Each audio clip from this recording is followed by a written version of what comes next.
Iya.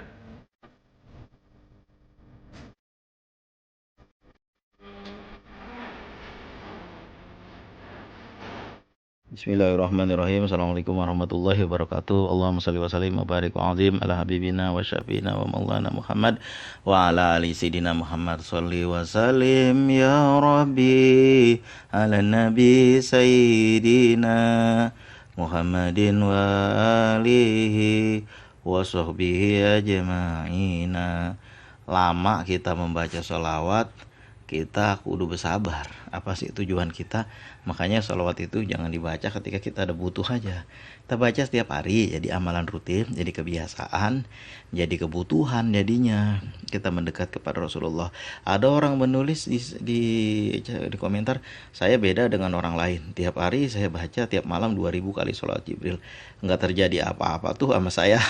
Ini Buya Roji Hasim pernah bilang, saya mengamalkan sholawat minta kaya nggak kaya-kaya. Itulah makanya sholawat itu mendekatkan diri kita kepada Allah, menunjukkan kecintaan kita kepada Rasulullah. Kita berdoa kepada Allah, lalu kita membaca sholawat. Sebelumnya kita membaca sholawat juga, mudah-mudahan yang mengabulkan kita adalah Allah, bukan sholawatnya. Salawat itu perintah Allah. Doa-doa yang tidak bacakan salawat, dia tidak akan sampai ke hadirat Allah. Dia berputar-putar aja antara langit dan bumi. Doamu tidak akan sampai ke hadirat Allah. Dia berputar-putar antara langit dan bumi sebelum dibacakan salawat. Kurang lebih begitulah hadis Bukhari. Au kama qala Rasul. Itu yang pernah saya baca. Membaca salawat ada berkahnya buat kita. Walaupun tidak langsung, walaupun gak sekarang juga. Kadang orang kita ini aneh, maunya sekarang juga, maunya saat ini juga. Susah kalau kayak gitu. Ada yang kita lupakan, apa itu? Dosa kita dihapus ketika kita membaca salawat. Tapi bukan dosa-dosa besar ya. Dosa besar-besar, menyembah kepada selain Allah. Sekarang kan ini kayak gak kayak zaman dulu. Kalau zaman dulu tuh batu, kayu, pohon dijadiin Tuhan. Kalau zaman sekarang pangkat, jabatan, kepintaran, gelar berderet-deret itu dijadiin Tuhan, harta cuma dijadiin Tuhan. Ya sama aja sebenarnya mah. Itulah selain Allah namanya. Kita lupa itu semua. Alah santai aja, tabungan gua banyak. Alah santai aja, tanah gua banyak. Alah santai aja. Nggak ada itu. Tenang, Allah yang tolong kita nanti. Allah Maha Penolong. Nggak ada kayak gitu, nggak ada itu semuanya. Makanya kita ketika kita meminta sesuatu, kita berpikir, alah belum tentu dikabulin, alah nggak yakin. Lah itu makanya ada orang yang, Ustadz saya membaca salawat sekian kali, lalu saya mohon kepada Allah, alhamdulillah sore-sore saya udah dapat. Itu karena keyakinan dia tinggi. Emang dia gak punya apa-apa lagi, cuman minta kepada Allah. Satu aja dia minta kepada Allah, agak lain-lain, alah santai aja lah. Gua ada tabungan, alah santai aja lah, ada kartu nih lah. Susah kalau kayak gitu, nggak totalitas namanya. Uduhuluh pisil mikapah, masuklah ke dalam Islam itu dengan kapah. Ada di dalam Islam dengan kapah. Mulai dari wudhunya kita perbaiki, mulai dari sholat sunatnya kita jaga, waktu sholatnya kita jaga, rukun-rukun sholat kita jaga, rukun wudhu kita jaga. Kadang-kadang sholat Jumat juga nggak pakai, orang bilang nggak pakai beradab. Apa itu adab sholat, tata krama sholat, pakai training? Bukan kagak boleh, boleh. Cuma sholat Jumat ilok pakai training. Pernah saya diajak sama kawan sholat Jumat suatu tempat yang muadzin itu pakai celana training. Saya bilang, apa saya perlu ngulang sholat Jumat lagi nih? Kenapa? Karena saya udah biasa sholat Jumat di lingkungan santri, di lingkungan tempat saya tinggal dari masih kecil sampai umur segitu tuh selalu rapi sholat Jumat. Udah ketahuan hari Jumat kita olahraga, nanti kita mandi di kantor kan ada. Kita mandi, kita bebersih, kita pakai sabun, wangian, pakai sarung, pakai peci, kan jadi.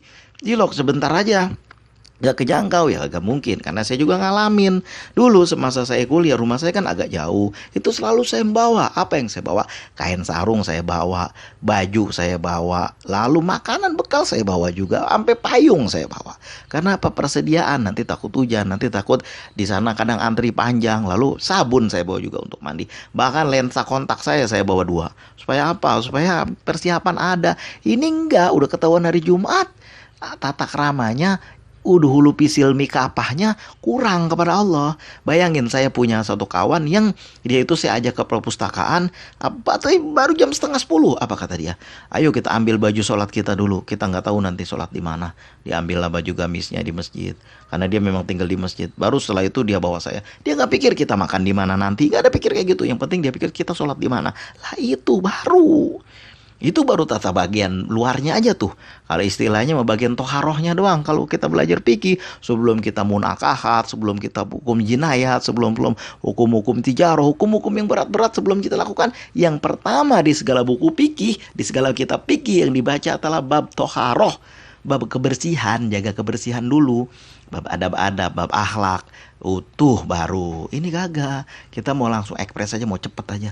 Ya kagak bisa kayak gitu. Ngadep kepala negara, ngadep raja, ngadep sultan, kita harus rapi. Nah, bisa kita, ada aturannya kan. Kalau kita kelihatannya, seingat saya ya, kalau kita menghadap kepala negara, kita nggak boleh pakai celana li yang warna hijau, biru itu nggak dikasih. Harus pakai yang gelap, hitam, atau celana kain hitam. Kan begitu, ada aturannya kan. Apalagi ngadep Allah, mentang-mentang Allah nggak kritik, jangan kayak gitu, ganti bajunya. Mentang-mentang Allah nggak bilang kayak gitu, kita sesuka-sukanya kita. Ya susah kalau kayak begitu. Udah begitu baca salawatnya sesuka-sukanya, semau-maunya. Bayangkan saya sendiri, nggak usah ngomongin orang lain lah, saya sendirilah. Kalau contoh orang lain, kadang orang lain marah. Contoh saya sendiri aja. Jadi saya itu dulu ketika lepas dari pekerjaan saya itu baru setahun kemudian baru stabil lagi. Baru mulai, bukan stabil lagi, baru mulai lagi dapat. Setahun kemudian, bagaimana penderitaan saya dari selama 1 tahun itu. Selama 1 tahun untuk mencapai yang sekarang ini, susahnya penderitaan itu. Bagaimana penderitaan itu? Ya sabar. Kadang-kadang perut lapar, kadang-kadang kesusahan, kadang-kadang jaringan nggak ada, kadang-kadang jalan kaki, kadang-kadang ke masjid pun pakai jalan kaki jauh. Tetap aja ya, apalagi yang ini kita ada. Makanya yang punya, yang ada, yang berpunya, jangan apa istilahnya ya, jangan kok lambat banget, kok nggak bisa. Bahkan ada orang yang nulis, ngapain begitu ribet banget, saya aja markir 2 jam udah dapat duit. Nah ini tanda-tanda yang segini nih, yang kayak gini nih, totalitasnya kepada Allah nggak ada. Emangnya kalau sekarang Allah cabut nyawa kita nih, emang kita masih lagi markir? Kan kagak kayak begitu, gak boleh kayak begitu. Kita punya Tuhan yang jangankan tingkat rezeki, tingkat tali sendal aja. Rasulullah bersabda, kalau kama Rasul, mintalah kepada Allah walaupun hanya tali sendalmu yang putus. Sampai kayak begitunya, coba, karena kita dianggap manusia agak punya apa-apa. Kalau urusan markir aja kita udah nyombong, apalagi kita kalau dikasih uang 10 triliun. Gua nggak tahu, kadang udah ngalahin Firaun. Makanya kita mencela-cela orang zaman dulu, apa Firaun itu, apa Korun itu, mereka mengaku jadi Tuhan. Coba kalau kita dikasih kayak gitu, apakah kita nggak mengaku Tuhannya Tuhan? Maka dari itu kan kita jaga juga pikiran itu, kita juga kita ukur yang namanya kedekatan kita kepada Rasulullah. Bayangin kan, di dalam kitab kayak seperti kitab apa saya lupa namanya ini, kitab Maulid, berjanji disebut gunung emas itu, gunung Uhud itu menawarkan dirinya menjadi jahaban Pak Abah. Dia pengen menjadi emas untuk diserahkan kepada Rasulullah, biar Rasulullah jadi kaya, tapi beliau Pak Abah mengabaikan, nggak maulah yang kayak gitu. Kenapa? Ya kayak kita juga, jangankan tingkat Rasulullah, tingkat kita aja banyak yang berpikir, kalau gue ditemenin sama orang, sama saudara, lantaran gue punya duit, ntar kalau duit gue nggak ada, gue disepak, gue dibuang ke tempat sampah, kan begitu. Makanya Rasulullah nggak mau merhatiin kayak gitu. Bukan karena itu semua orang pada menjilat kepada Nabi. Karena apa? Nabinya raja, nabinya kaya, apa mau dibikin bisa. Ya susah kalau kayak gitu. Makanya Rasulullah nggak mau yang kayak begitu. Pak Abah beliau nggak mau mengabaikan. Kita juga begitu, kita umat Rasulullah, kita jangan sampai kayak begitu. Kalau kita berteman, bersaudara, berkerabat, lantaran kita punya, entar kalau lu kagak punya, lu ditendang. Buktinya banyak banget di kampung saya, di Betawi, tahun-tahun 90-an itu orang asik jualan tanah. Tanah itu bukan murah itu, semeternya puluh juta waktu itu. Apalagi di daerah-daerah kayak segitiga emas dulu ya, kalau sekarang mah ya udah kagak ada. Dulu itu orang suka betul jual tuh, karena mahal semeternya itu.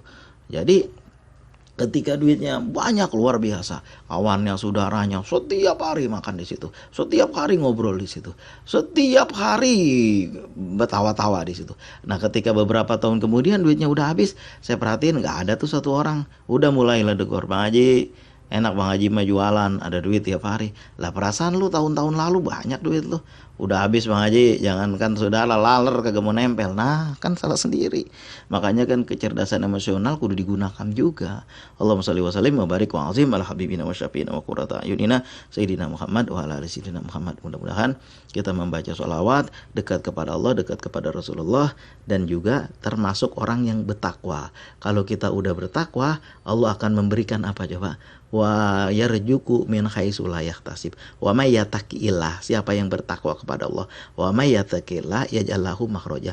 Allah akan memberikan jalan keluar. Wa yarjuku min haitsu la yahtasib, dan Allah akan memberikan rezeki dari arah yang kita enggak pernah tahu.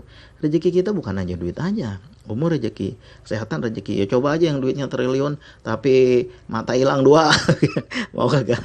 Tapi jantung guru, tapi darah kudu dicuci tiap bulan, tiap minggu, tiap hari, tiap minggu, kan pening juga kepala. Itu bagian daripada rezeki. Ya udah, lu gua kasih uang nih 10 triliun tapi udara harus beli ya. Susah juga kalau kayak gitu. Itulah makanya kan Rasulullah itu mengajarkan kita tidak seperti itu. Wa kana sallallahu alaihi wasallam yuhibbul fuqara awal masakin. Kenapa beliau itu yang udah mulia, yang Bung Karno berkata di depan kita itu pangkatnya lebih daripada kita semua, jauh daripada kita semua. Tapi kan beliau ini tidak melakukan seperti itu. Kenapa? Karena beliau udah tahu bahwa yang gitu-gitu hampir kagak ada gunanya. Kalau kita cuma ditemenin lantaran kita punya, besok kalau kita nggak punya, kita dibuang tempat sampah. Kita berteman pada orang-orang yang betul-betul mereka melihat kita ada perbuatan ilmu, insya Allah ada berkahnya. Kita sama-sama, makanya kita selalu disebut saudara-saudara kita di sana. Kita doakan akan saudara-saudara kita, karena orang mukmin adalah dengan orang mukmin bersaudara. Mudah-mudahan ada berkahnya, ada hikmahnya. Kita membaca shalawat kepada Rasulullah. Jangan lupa kita membaca surat Al-Waqiah. Mudah-mudahan Allah gampangin usaha kita. Gampang gua memarkir 2 jam dapat duit lah, habis itu lo hilang tangan, hilang kaki, ginjal rusak harus dicuci karena rezekinya Allah nggak kasih, udah menantang Allah. Kalau mau silakan aja. Kita sebagai hamba Allah, kita mengikuti apa yang diajarkan Rasulullah. Siapa yang kul umati dakhulal jannah, setiap umatku masuk surga. Ya bukan mungkin saja bukan di surga di dunia aja, tapi bukan di akhirat aja, di dunia juga ada ketenangan jiwa itu masuk dalam surga. Duitnya banyak tapi kesehatannya terganggu, mau makan susah, mau ini susah, mau itu susah. Duitnya ada, apalagi kenikmatan dikurangi sama Allah. Setiap kita ini, setiap manusia, siapapun orangnya, mulai dari yang paling kaya sampai yang termiskin, semua masuk dalam hukum alam. Apa itu? Wa man nu'amiru nunakisu fil khalqi apala taqilun. Siapa yang kami panjangkan umurnya, kami kurangkan nikmat yang ada pada dirinya. Apala taqilun, apakah engkau enggak berpikir? Kita ini dulu muda-muda, enak aja makan daging kambing, enak aja melenggang kemana-mana, enggak pakai kacamata. Semua orang ngalamin itu. Akan darah akan tinggi, kardio akan terganggu, jantung berpacu, terpaksa pasang ring jantung. Walaupun nggak semuanya begitu, tetapi penyakit lain ada, kencing manis, asam urat, segala macam tetap ada. Yang muda-muda juga bakalan ngerasain, dan ujungnya apabila mata udah kabur, apabila uban udah bertabur, apabila gigi udah pada gugur, makanan yang enak cuma bubur, bersiap-siap kita masuk liang kubur. Sebelum kita bersiap masuk liang kubur, kita bersiapkan apa? Kita bersiapkan amalan yang gak akan ditolak. Insya Allah apa itu? Membaca sholawat kepada Rasulullah. Jangan pikir kenapa gua udah ngamalin tapi gak dapet. Tapi ini kita simpan untuk Allah kasih di masa depan. Allah mudahkan urusan kita, Allah gampangkan urusan kita di dunia, apalagi di alam kubur. Karena alam kubur itu walaupun sebentar, cuma susah tuh. Itu adalah riyadun min riyadir jannah dan khufratan min khufratin nar. Kalau di dalam kuburnya udah sengsara, ke depannya makin sengsara. Karena ada 9 alam yang akan kita jalani, mulai dari alam ruh sampai nanti masuk surga atau masuk neraka. Sikum wa nafsi bitaqwallah. Mudah-mudahan ada berkahnya, ada hikmahnya. Terima kasih atas segala perhatian. Perbanyak membaca salawat, perbanyak silaturahim. Tepijak batang jerami mau diletak dalam sumur, perpanjang silaturahimi, insya Allah berkah dan panjang umur. Assalamualaikum warahmatullahi wabarakatuh.